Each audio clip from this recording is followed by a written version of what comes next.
Hello everyone, my name is Aurea Bocaneira. I study at Universidad La Gran Colombia. I study English degree.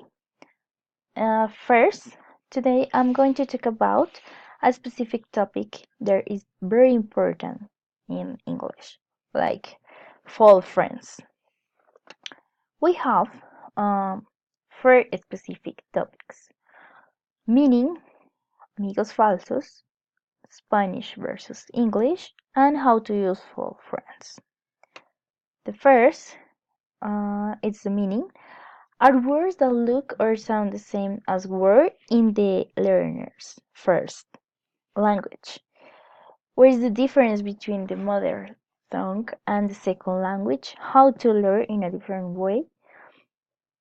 Then we have a second topic like amigos falsos. It's a video that explains in a different way and a practice way. There is word specific using specific words. Then Spanish versus English. What is the difference? And how to use the different ways or how to bring practice like skills like reading, listening, writing, and speaking.